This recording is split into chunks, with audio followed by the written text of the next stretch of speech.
I'm going to go over the steps on how to change a commercial door closer. So for this particular style, we have to remove this cover first, and it's going to expose the screws that hold this in place.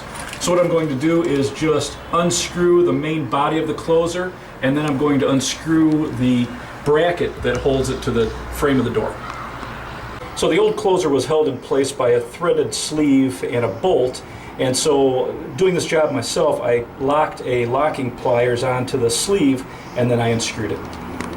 At the hardware store, I picked up a universal commercial door closer, and this isn't going to match up with the holes, and I'll show you how we're going to solve it. So this kit comes with self-tapping sheet metal screws, which I'm going to use in two of the holes, and in two of the holes I'm going to use these two-piece nut and bolt combination, so it's going to hold it tight here, fit into the existing ones, and then it's going to be very easy just to use a drill and drill these through the metal door. So in the instructions, depending on the closer that you get, they're going to give you a template on how far from the hinge to put the holes on the closer, and it also depends on how wide you want the door to open beyond 90 degrees. And then you also need to know which side to put these controls on so that you can adjust the speed of the close and how much force. So I secured the main body to the door, and now I'm going to connect the arm to the closer itself, and there's three different ways that you can attach this. In our application, we are going to attach this to the top of the frame, so we're going to lock our arm into the top of the pinion, and then we'll screw this bracket into the door frame like this. So I don't crack the wood, I'm going to take a pilot hole, I'm going to create a pilot hole with a bit about half the size of the screw, just so the wood doesn't crack when we put the screws in. So with this style, there's three different ways we can attach this to different styles of door.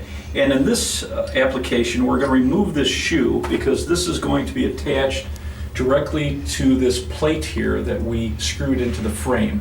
And now what we're going to do is we're going to align this, and depending on your door and style, in the instructions it's going to give you the different settings on how you would line up this bracket on the main pinion that closes the closer.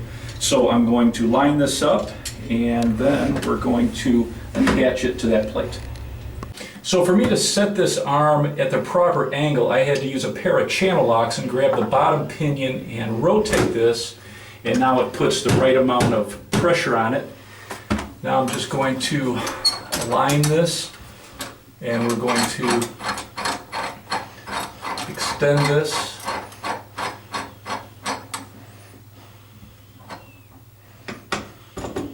Attach them to the plate, and then we'll put our screw and washer on. And what if somebody wants... So I lock the arm in place by putting in two screws, and then we can adjust the speed and the swing by adjusting the valves on the side. And that's all there is to it, to changing the door closer. Then with these existing holes, I'll just caulk them up and paint them.